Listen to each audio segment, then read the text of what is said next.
record better.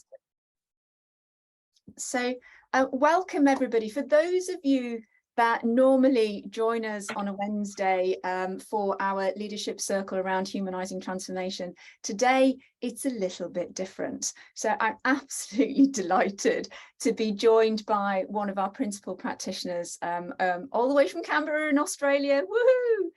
Penny Ward is joining me today, and what we wanted to do is a lot of people ask me all the time, what is humanising transformation? What do you mean when you say that? And how do I become a practitioner? Why is the program so different to a normal kind of professional certification program? So all of those questions, Penny came up with a great idea and just said, well, why don't we just have an information session? And I'm happy to come along and chat with you. So that's fantastic. So welcome to everybody. If I can ask, Penny and I will probably just do a very quick introduction to who we are ourselves, but in the chat, it would be fantastic for you to say hi, and if you could just share with Penny and I what area of change or transformation is your sort of traditional specialist area, your go-to area. Is it the people element or organizational design, learning and development? Is it the change management area? Is it the project or program area? Is it strategic? Is it very technical? So just let us know, and that will give us a feel for it. But I just want to introduce myself. My name is Mel Ross. I'm founder of Adapter Digital, and the Adapter Digital, the home of the Dilyn Way. And the Dilyn Way is the framework and approach that is the guide that allows us to shift projects and programs around transformation into what we call people movements. And that's really what humanising transformation is all about. So I work all over the world with public sector and private sector organisations. I'm also a mindset coach for executive leaders and change leaders as well. And that's just a little bit about me, but I'll hand over to Penny to say hello and to introduce herself. Thank you, Mel, and thank you for inviting me into the conversation today. I'm really thrilled to see such a great group that's joined us here this afternoon. So my name's Penny Ward. I'm here in Canberra in Australia, and I have been an organisational change manager now for a number of years, but I suppose by way of background, also strategic workforce planning, leadership program design, curriculum design, anything training development, and a human capital practitioner broadly as well. So I bring to what I do on a day-to-day basis a range of disciplines. To now the space I'm working in is large-scale modernisation and digital transformation of public sector agencies. So really exciting time for the way in which we're working in the world we're working in at the moment. There has been so much change and so much shift, and there's so much opportunity that surrounds us. And the work that I've been doing with Mel over the last, I think it's about 5 or 6 years now, Mel, it just goes from... Yeah, absolutely. And the work that we, what you're about to see today is largely a lot of the tools, the philosophy, the techniques that I have applied as a practitioner in the way in which I work, whether that be into private sector or public sector organisations. So we hope that you can take away from today just to spark that interest in how you as a practitioner might be able to apply this in the way in which you work and lead yourself and others in this really exciting time that we're presented with. That's brilliant. Thanks, Penny. And do you know, we do want to make it informal. So, if you've got any questions, we'll try and have a Q&A session at the end, but, pop a question into chat, or even just, get yourself off mute and stop us midway and just, come in with a comment or a question. Let's be human about this and walk the talk. And I guess the other thing as well, as Penny's just alluded to, we're here for about, just over half an hour, maybe 40 minutes together. That's probably going to generate more questions than it is answers, I'm sure. So, and that's fine as well. What you can see at the bottom of this screen is a wee link to a practitioner program info sheet. So I'll bring that back up on the end as well. And when Penny is talking, I'll pop that link into the chat for everybody as well. So without further ado, let's crack on with the agenda. So I'm basically going to, share with you Humanising Transformation, and just talk a little bit about what that is, and then just introduce you at a top level to the framework and approach. And then I think, which is probably the most valuable thing for today, I am sure, is handing over to Penny so that she can actually give you a real life practitioner's perspective. What I will also say is that there's one or two practitioners also on the call today. So Lorraine, Kim, Dawn, please feel free to share any of your experiences as well, just to give everybody else on the call the wealth of real life story. That would be fantastic. And then we'll talk a little bit about the certification pathway. So that's what we've got planned for today. We might not follow that, but we will try as much as we can. And just final note for everybody, we are recording the session. And what I will like to do and just announce to you is that we will potentially put this up on LinkedIn afterwards. So it will be in the public domain. If you would like to keep yourself off camera, then that's absolutely fine. And if there's a specific question that you want to ask that you don't necessarily want to be in the public domain, then if you can leave that until the end of the session, and we'll happily edit that out just for data privacy concerns and ethics. All right, so hey, Humanising Transformation. When people say, what do you do? I say Humanising Transformation, and then the whole room just goes silent. And it's like, sorry, transformation, sorry, humanizing transformation. And I think, with a little bit of thought, you probably realize that all of these challenges and indeed opportunities that we have around change and transformation, if we dig deep enough, the root cause will always be a human. Even if you've got a problem with budget, then the root cause of the reason you've got a challenge with that budget is down to a human in some way, shape or form. So we really do know that, in particular for us all in the world of change and transformation, the human factor, it has been, gosh, it's been this misnomer. It's been this kind of, this golden thing. How do we sort this out for years and years and years and years? And we have adoption rates that challenge us. We have the participation of our leaders that challenges us. And sometimes, when we're part of a program and project team, it might be the way that our colleagues and our peers are showing up that is a challenge to us. So there's so many things that from a human factor at a micro level that creates kind of tensions around our ability to to achieve courageous innovation and transformation. And I think that's really important, courageous innovation and transformation. I also think we'd be silly not to at least mention that there are some macro tensions in the world at the moment as well. And I'm not going to go into this. I'm sure that most people have been on lots and lots of seminars and webinars telling us about the world that we live in at the moment, and why it is this and why it is that. Suffice to say is that we really like to refer to all of this change around us in three macro areas. So the first one is pace. And that's not just tech, it's tech maturity, but it's the footprint of data that's created us around that and what questions that brings to us in the world of change and transformation. But there's also a pace when it comes to our awareness and our consciousness around environment and society. I don't think there'd be anybody that argues that. That comes into pace for us. And the other thing also as well is this sense of the pace of change in the amount of choice and expectation that our users have. So there's a heck of a lot in that macro tension around pace.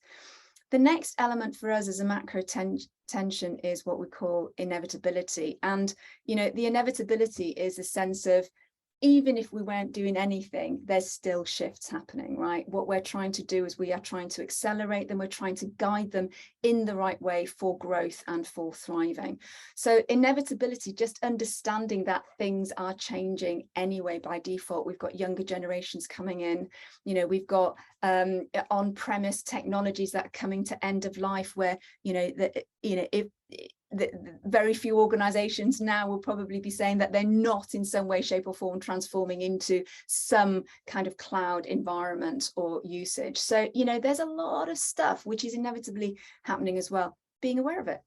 And then the final one for us, which I think is where humanizing transformation starts to come to life is what we call convergence. And convergence is an exciting time that we're living in. We are, if you've ever heard of the fourth industrial revolution, still in that age, the info age, the tech age, whatever you want to call it. But the fourth industrial revolution has all really been about, how do we master those machines? You know, how do we get our head around what we structurally need to do, what products we need? And it's all about do and want and what. It's about effectiveness, it's about productivity, you know, it's all about the what we do. And that's fine, because we're still in that world of the fourth industrial revolution. However, the fourth industrial revolution is now converging with something called the fifth industrial revolution. And, you know, it might be a little bit of buzzword bingo for you, but there is value and depth in understanding these two things, because the fifth industrial revolution is less about what we do, and it's about who we are. It's the idea of how do we work with machine and technology and data and each other, as opposed to being more fixated about what we need to do as a result of change and transformation. So that macro tension for me is a really important one, because it brings us to this sort of entry world of humanizing transformation. Is it so much about what we do as equal to who we are? And we've got these twin forces going on. So, you know, for me, really, that fifth industrial revolution has been an absolute blessing. 10 years ago when we started life, and you know, the fifth industrial revolution hadn't even been coined until late 2019. This sense of, you know, human factor in change and transformation was probably really more to do with a process step in the roadmap or the Gantt chart, which talks to capability and skill. Whereas when you're talking about humanizing transformation, it's about something very different indeed. It is about why we do things. It's the motivational driver. And that why we do things, that motivational driver, is everything that we need and we should be able to grasp and to work with when we're in change and transformation, because that's what drives most of our challenges: leadership participation, change adoption, courage toward innovation, etc., etc., etc., et al. So if it's why, if it's, you know, the human factor is about why we do things, those motivational drivers, then really what we're talking about is mindset, our mental model. We're talking about identity. Who are we as an individual? Who is that person as a leader? Who is that person uniquely as a user? Who are we as individuals, as teams, as departments, as agencies, as organizational human systems? And that's what humanizing transformation is all about. It's bringing the concept of mindset and identity into the entire journey of transformation and change. So not making it a stage as part of a linear journey, but actually making it something that is fluid and a part of it from the beginning all the way through to the end. Because it is about mindset, because we are talking about who we are as human beings and as identities, as human systems, then for us, the framework that I am just now going to introduce to you is less about really being grounded in psychology, and it's more about being grounded in philosophy. And our mission is, you know, the gift of the age that we live in is our ability to reconnect with our humanity. And therefore, what we want to do is we want to bring humanity back into business and work. And hey, where better than to focus in on change and transformation, because change and transformation is pretty much happening in nearly every organization as we speak. And that's why we're all here gathered today to have a conversation about this. So that's really important to us as a, you know, as a foundation point for the framework. So what I'd like to do now is just introduce you to a little bit of the framework called the Dilyn Way, for how we can bring humanity back into business and work through humanizing transformation. And it, you know, the top and tail of it all is what you see on this screen here. It's, you know, we call these the 3 tenets of modern business and modern leadership. It's digitally transforming. Note that that's not a noun, so it's not a project that has an A point start and a B point finish and job done and off I go to the next one. It is about how do we become digitally transforming human systems or organizational identities? How do we become digitally transforming? So for us, major human factor in that is role model leadership. And when I use the word leadership here, I'm not just talking people at a hierarchical level of our organization system or with a label of leader in their job title. It's role model leadership where it needs to be. And the second tenet is what we call humanity and community. And I think this is something that we've probably all had a conversation about. You know, we are talking about well-being, aren't we? We are talking about psychological safety. We are talking about the implications and the best way forward vis-a-vis hybrid, etc., etc. So humanity and community has been around for us, you know, right from the start, and it's great to see that it is becoming part of our conversations. One thing that I will say to you is this, though, for us, you know, safety and well-being is more of an output as a result of good practice of design and delivery, as opposed to perhaps something that we need to necessarily focus on. Yes, we have to focus on it to develop it, but if we are humanizing transformation, it becomes a nice unintended positive consequence, safety and well-being. And what we call the network effect, which is really that sort of more self-managing, that bringing that agility to business and work, you know, ensuring that things, data and technology is where it needs to be when it needs to be there, in a way that is community driven and humane. And then the third tenet is what we call regeneration. And, you know, hey, that's conscious leadership.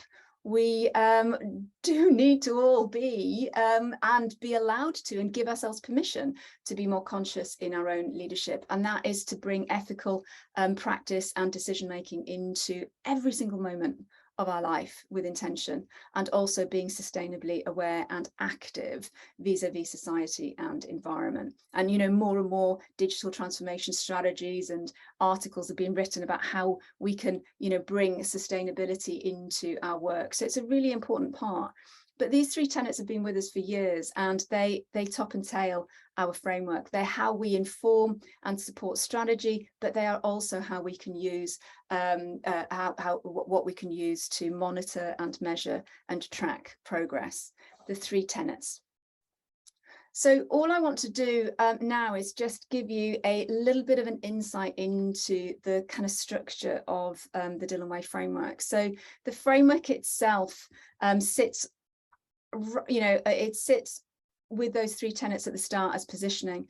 There is also what we call the 4 Ps. So there's always inner work, ourselves as a practitioner, our peer groups, but also in the design of what we are delivering for our users, and also very important, of course, engagement with our leaders.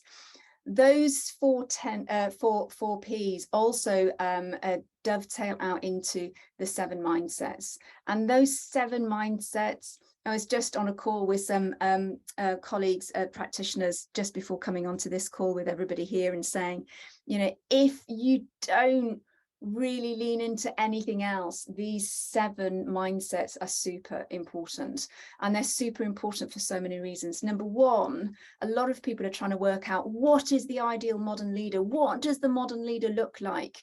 And there is no one look for a modern leader. I mean, the world that we're living in is demonstrative of that. What we want to do is we want to understand where our unique strengths are, and to celebrate diversity, because the last thing we want is an echo chamber of all leaders that look exactly the same and think the same, and therefore, you know, just regurgitate the same. We want that diversity. We want to be able to have that challenge and broadening of frame of reference. So the 7 mindsets are super important. The 7 mindsets are also important because they are dynamic and they're constantly changing. So it allows us to keep on our toes. It allows us to really make sure that we understand how the world is changing, and not necessarily from a technical perspective, where we cluster the 3 mindsets: digital native, data mindfulness, and future focus. But it's also about how the world is changing from a human perspective as well, which is, you know, audience focus and transparent and authenticity. So all of these mindsets are incredibly important for us to get to intimately understand in our own practice, and then be able to use and leverage in the design and delivery of change and transformation that we're working on. And then beyond the 7 mindsets, we have then what we call the modern principles of practice. And you can see those on the right-hand side of the screen. I'm not going to go into each and every one of them, because otherwise it's going to be the Mel show, and you don't want that. You know, happy to share these slides with everybody after the fact. But you know, just have a look at some of those modern principles that I've got there on the right-hand side, and just, you know, maybe just see whether any of them really resonate with you and connect with you, or if there's something there that you're just going, I don't even know what that means. Pop it into chat and I'll have a look at that when I hand over to Penny. But what you see here essentially is the scaffolding of humanizing transformation. It's the scaffolding, it's the frame, it's the what element. But you know, so much of mindset and identity work is a journey. You know, it's a journey that isn't just a single shot pony. So the approach is incredibly important as well. And this slide just gives you an overview of the approach. So the approach that we use is what we call the power of one. And the power of one, by definition, means a multitude of things. Number one, it talks about you as the first mover. So one is you as the first mover and the role model. One also for us means tiny microscopic shifts. So when we're working on bringing humans on a journey of transformation with us, it's not really about how much we want to convince them to do things. It's about the tiny little changes that we design and manifest in their practice that keep them in a zone of familiarity so that we don't break them, but it stretches them enough that it allows them to shift. So that's what we call a minimum viable shift. In the approach, the power of one, we have 5 profile states. And those 5 profile states are really for the leaders of the organization, leaders of change and transformation, and also leaders more generally in the organization. These profile states are incredibly important because each and every one of us has a preference towards one of these states. Again, not here necessarily to go into the full detail of these profiles, but it's really important for us to recognize that in a healthy transformational environment, it's really good for us to have a mixture of all of these profile states so that we know that we've got that good level of diversity at a human system level. And that's at a leadership level, but also in the practice of change and transformation.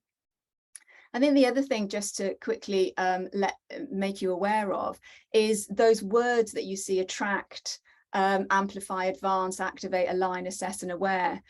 These are what we call the human curve of transformation. So if you're working on a project or program at the moment and you've got your start point and you've got your end point, you're probably actually able to draw a line from the beginning to the end, and maybe with a little bit of DevOps or maybe with a little bit of Agile, there's some squiggles in there, and that's fine. But when you're thinking about human change and transformation, you're really thinking about a J curve. Because at the very start, there isn't an awful lot that happens, but underneath the surface, there's an awful lot that's happening, because that is where belief systems are being challenged and awareness is growing. And that's what we need to then get to that point of activation and shift. So the human curve of transformation is a J curve. So that's really important for us in terms of those 7 stages of human transformation and change. So that gives you a little bit of an insight into the structure of the framework and also the approach that we use to shift, which is all driven by tiny shifts.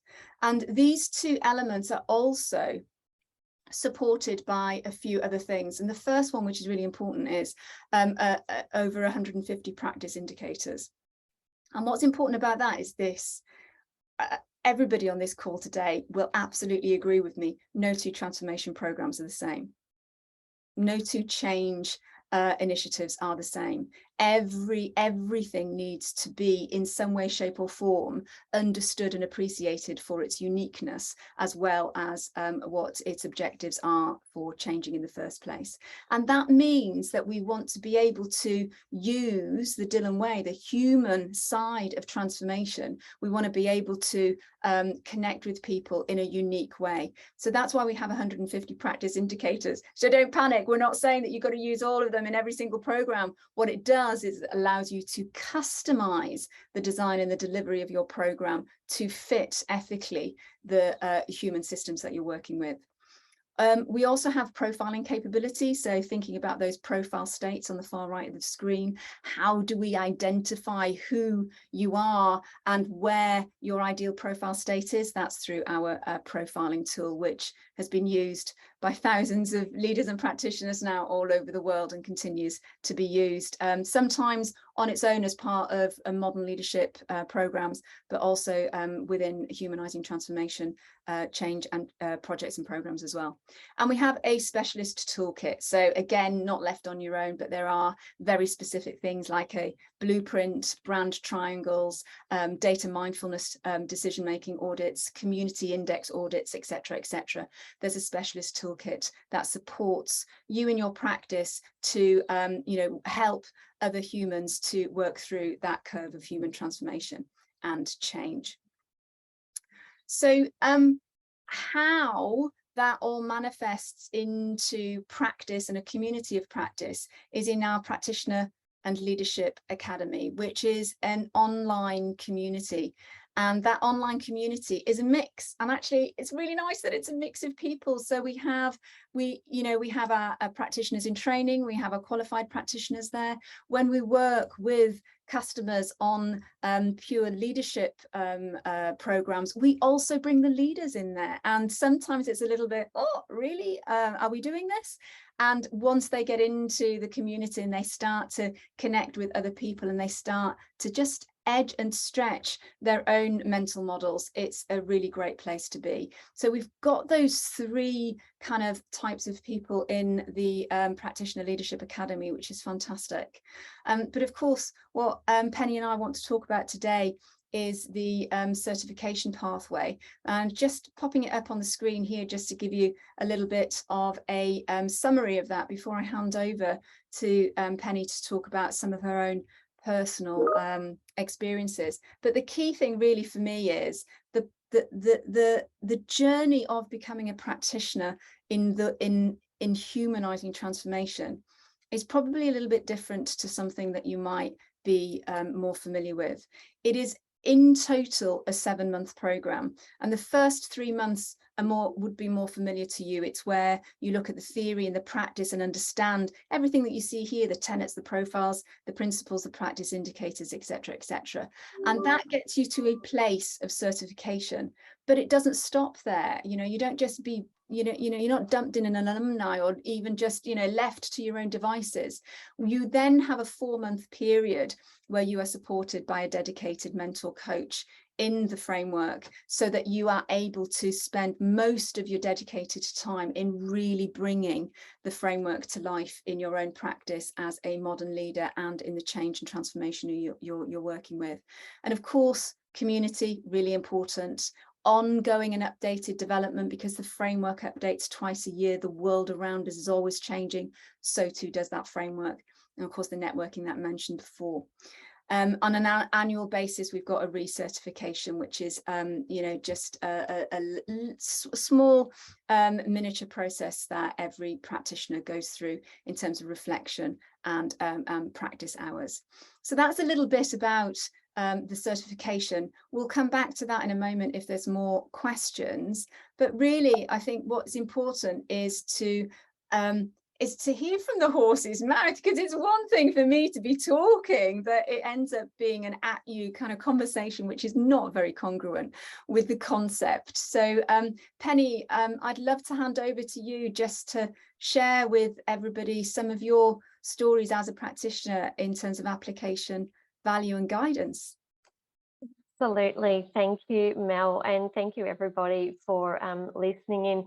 Look, there is a lot here that we're discussing this evening, and I just wanted to give you an insight into how I have applied that, also the value for myself and organisations I've been working with, and also some of the guidance that I'm able to provide. But I'll just go back a bit. Mel mentioned that it's a journey, and she talks about it being a 7-month, certification pathway, but it's actually bigger than that. I've been involved in this work for a number of years now. I think, like I said before, about 5 to 6 years, and truly, I'm constantly learning, growing, evolving as much as the framework is, and adapting and applying this philosophy, the techniques, the framework in just about everything I do. And often it's not about it being so obvious. A lot of the time, this work really happens underneath the covers. So from a personal perspective, as Mel said, it's a fantastic framework for ourselves as leaders, as digital age leaders at all levels of all disciplines and practices, regardless whether you're of whatever industry you're in, private or public sector. And it's really can be quite useful for those around us, and influencing our peers and bringing them along the journey as well. When we start to talk about these mindsets, and if you just take anything away from today's conversation, it's the mindsets that really anchor a lot of the work that I'm doing. And I'll talk about that at the moment. It really does help me to come into large scale, whether they be programs, it could be a program design, or it could be an organisational shift, or it could be something that's short and sharp. It's often the mindsets that really anchor the work that I'm doing, and how I might express that in bigger ways as well. And so I'm often finding that it's really baked into the design. At the moment, I work in the last couple of years, I've been working in organisational change, in large scale digital transformations in the public sector. And I'm able to bake into the work that I'm doing, not just the practical aspects of change or following a process, but really get down into what is it that's needed to shift people from and to, and move them through a journey of change and transformation. And it's the practical applications of what does that look like. So, building my own digital leadership profile, and progressing and evolving and checking in on my own mindsets and my own motivations and aspirations. They're the same sorts of things that I've been able to do with things like it could be learning design, it could be leadership program, curriculum design, anchoring the work that we're doing into the shifts that we desire to take people through. It could be a learning journey, and anchoring it back to these tools. And often, like I said, it's not about calling it out and making it really obvious and sort of badging everything up, but rather there's a lot of tools and techniques that we can just embed into some of the work that we've been doing. And so the value that we can bring is that really point of difference of the way in which you might be consulting in, or you might be working. You could be a permanent employee, you could be public sector, private sector. This framework really is for everybody, regardless of how you're actually applying it. The framework, the tools, the philosophy, the approach as well. And I wanted to give you, from my perspective, in terms of the personal value I derive about this. Mel mentioned a little bit earlier about the community and the mission briefings. They're absolutely fantastic. Literally, being able to connect with Mel at least once a week, live and Canberra time, 5:30. It's almost like having my own personal coach on the end of the line. There's some people on the call today connecting in on a regular basis. I've established connections not only in Australia, but also over in London. And it's just a great, a lovely space to connect in and see what other people are doing as well, and get some insights and learn from others, and also share. And so even as of yesterday, someone reached out to me and said, I would love to know about that. And that related to some work that I had done a number of years ago, by embedding the mindsets into a public sector leadership program for senior executive leaders. And once you start to understand this framework, you'll see the absolute amazing potential of how you can apply this in a lot of the work that you're doing. So for me, the community is amazing. I'm expanding my networks, I'm interacting, and it's also that safe space to have those conversations about how might we be able to apply this in the world in which we're working in? And I find that the value that I get out of those conversations is incredible. We're often troubleshooting, or we're giving ideas and exchanging information, and that to me is really exciting. So it's not just a certification that you do and you sit and forget. It is a real active community, and so it's not just on a Wednesday, but I think you connect. You're live every day of the week at the same time. So it's a great way to connect in with Mel and other like-minded people as well. And so from an application perspective, I've touched on the fact that I've integrated it into leadership programs. The one that Mel and I worked on was a sector-wide leadership development program rolled out to 10% of the entire sector for senior leaders, which I think that ran for about 2.5 years, and literally it was baked into the design right from the start. The Dilyn Way and also the Digital Age Leadership Mindset Assessment featured in that work, and that enabled people to start their journey towards to start their leadership journey, having also that awareness and that insight of that and what that profiling tool was able to give them. And so they not only went through that program, but beyond that program, they were able to apply that, reach back into some of the materials that they were provided, and also having access to some of the insights that you're getting today. Also, the other thing I want to talk about is also for coaching and mentoring. So whether you're, I've been working in my own consulting and coaching practice. I've been mentoring small business. I've also been working in larger organizations.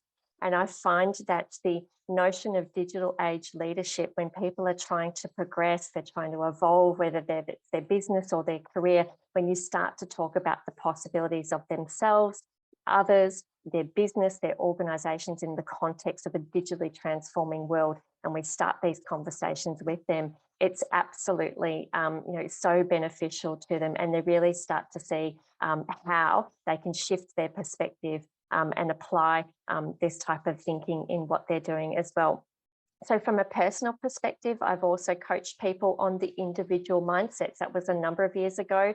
That is obviously evolving, and the framework is evolving, so the coaching practice evolves as well. And so it could be, at one stage I was coaching people on a particular mindset or a cluster of mindsets. So we were able to tackle a number of focus areas or challenges, etc., that the individual wanted to work on. And so you can start to hear from some of the examples, and I could go on, but I want to make sure that there's time for some questions. You can scale this approach up, you can scale it down, and I've been able to do that exactly with the work that I've been doing, from very small boutique organisations to larger scale organisations or sector-wide change and transformation efforts as well. And so I have found, the value for myself, for my peers, and also for organisations. It presents in different ways, and the application presents in different ways. And I think that speaks to really, the philosophy and utility of what Mel is showing you today. And I'm happy to chat with anyone after the conversation, so I can sort of give you a sneaky peek of some of the work that I've done in a little bit more detail, or of course join the calls as well, the open calls as well, so you can start to get in amongst it. I might just pause there. Any questions that people might have. That's brilliant. Thanks, Penny. Do you know when you were talking, do you know what came up for me? What came up for me was a question that I get asked a lot, which is, where within all of the disciplines of practice around change and transformation does this certification fit, or does humanizing transformation fit? Who owns it? And the answer is nobody does, because everybody does. I think the role of project and program managers is broadening. The role of change managers is broadening. The role of organizational development and design is broadening, and learning and development is broadening. And I think, when you tap into something like Humanising Transformation, which is about mindset theory and mental models and identity, I think it has a sense of ownership everywhere, and therefore it's got validity for it to live and breathe life in all of those disciplines, and the more the merrier. I think that's a really important point that really came up for me when you were talking about how many different applications you've had of the framework in your own practice, Penny. Absolutely, Mel. That is so true that no one owns this. It's really applicable. I have a human capital background, organisational change, workforce planning, but the conversation I'm having with our technical program managers, or they could be, leading, from any other sort of, could be a private or public industry. So from a real range of backgrounds, people really resonate. That's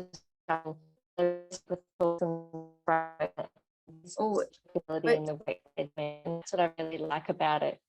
Sorry, just lost you a wee bit there. I don't know whether that was the same for everybody else, but Penny, we seem to lose you a little bit there on connectivity. But I'm just thinking we're coming up to just nearly quarter past the hour. I'm just wondering whether what we might do is just potentially just explore some questions and just get everything out in the open. I've popped the link to the info sheet into the chat for everybody as well, so if you'd like to download that, then please do. And also, just on this slide here, if you want to connect with Penny and I, then you can on that Calendly link. And also Penny, if you can pop your email into the chat, that would be fantastic. My email is on the screen for everybody there, and I'll just leave that screen up for just a couple of seconds, and then potentially just bring it out into the open for any questions or any observations that anybody might have. We've got a couple of minutes left, so any thoughts, any ideas, any questions that anybody might have for Penny or myself? Mel, it's Kim. Hi, Kim. Hi, I'll just make a comment from my perspective, being still relatively new into this, only starting it this summer. And what I like about it is that it's not structured really in terms of a methodology. So for some that might be good, and some it might be hard to wrap their head around, but I quite like that. And I think the every morning when we have the mission briefings, it's a great way to just practically learn and understand about it. So if you're visual and you need to see things and hear it spoken about, it's a great way to learn. But then you have the lessons that you go through at your own pace, which is great. And I think it's taken a while for me to get my head around it, because you just feel a little overwhelmed at the beginning, as you know, we've talked about. Yeah. But the more you spend time and the more you invest in the community, the more you don't realize how much you actually take away from it. So even just little things, I talk about lead domino and being the role model, and that whole thing around, we always align, we want to win the hearts and minds of people when we take them on the journey through the change, but we always talk about the strategy and the vision of it, which doesn't connect with them at a personal level. So I think just talking about the mindset and the Dilyn Way, it's really helped me just think differently about what I do and what I love. And I just couldn't be a bigger fan of it. It's been kind of life-changing in a lot of ways, and I'm still early on the journey, but I'm very grateful for having discovered it. Oh, thank you, Kim. I really appreciate that. Thanks so much for that, and sharing it.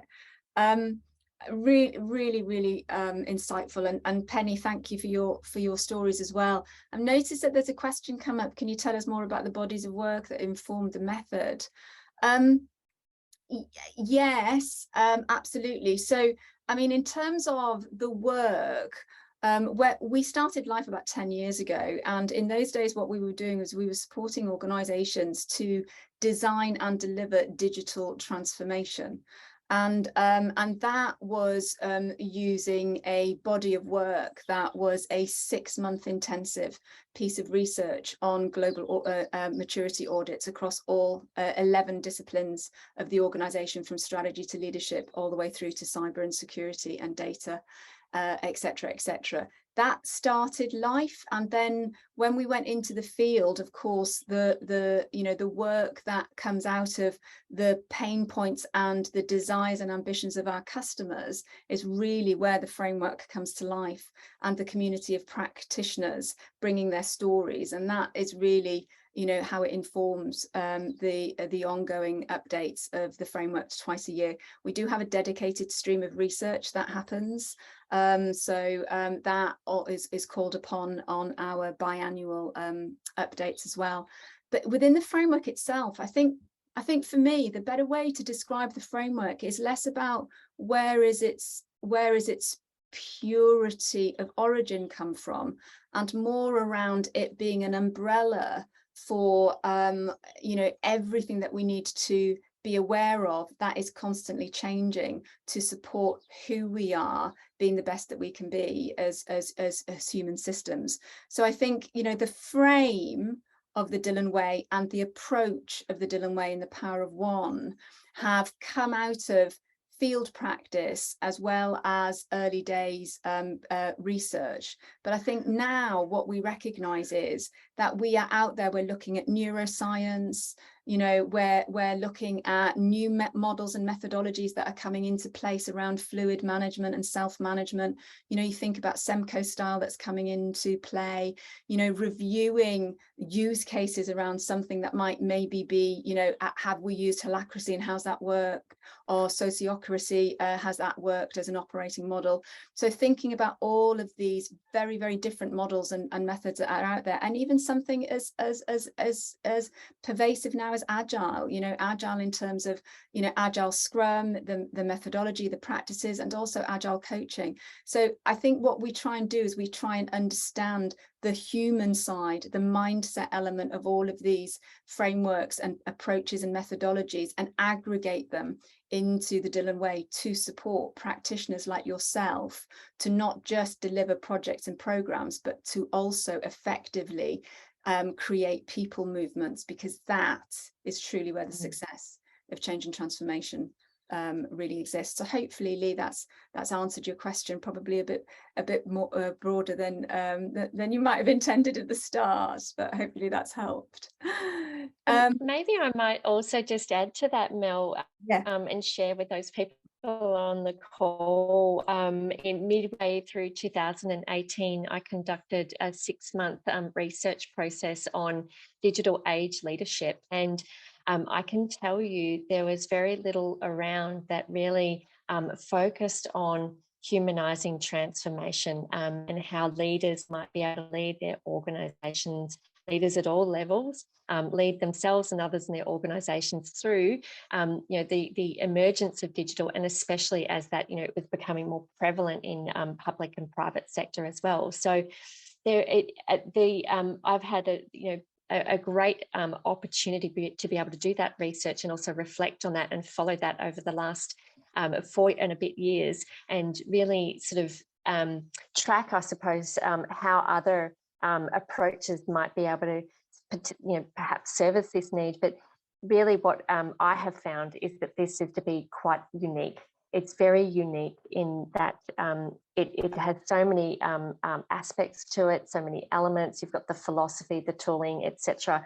And there really is not a lot that really sort of it's really sort of at that sort of level that provides, you know, the same sort of level that what Adaptive Digital does here. And I'm not, I suppose I'm not trying to convince you, but I'm just probably giving you some insight in that, you know, there's a lot of research behind, you know, what Mel has done. And from my perspective as a practitioner as well, keeping an eye on what's emerging and how it's tracking. And this is, I suppose, my tool of choice or framework of choice.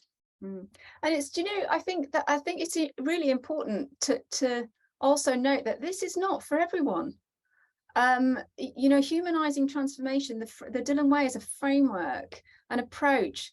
isn't for everyone, because there's a prerequisite for you to do work on yourself. There's a prerequisite for you to go inside who you are in order for you to be that role model leader, that, you know, that truly human-centered leader and that conscious leader.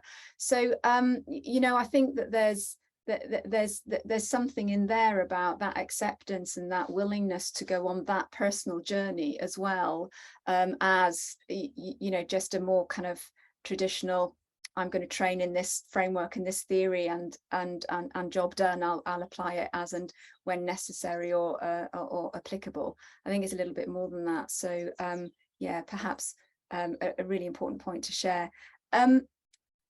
We've gone a little bit over on time, but that's brilliant, and I'm really pleased that we've had this session. Again, just with those links that are on the screen, and Penny's email that she's shared on chat, and also the link to the info sheet that I've shared as well. So everybody, thank you for coming on today's call. We will share the recording, so if you would like the recording sent to you for and also the slides sent to you, just before you ditch out, if you can just pop your email in the chat, then what Penny and I will do is we'll make sure that that recording and the slides are merrily on their way to you. If not by the end of today, then certainly tomorrow. And of course, you know, if you've got any questions, then we're always around.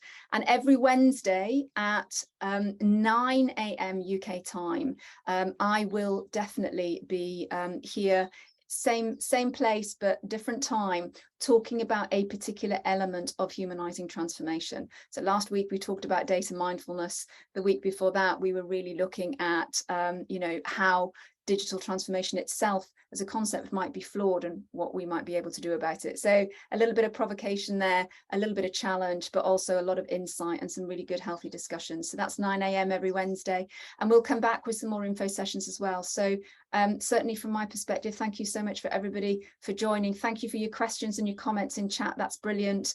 Kim, great insight. I really appreciate that. Thank you. And Penny, gee, thanks for sharing your story.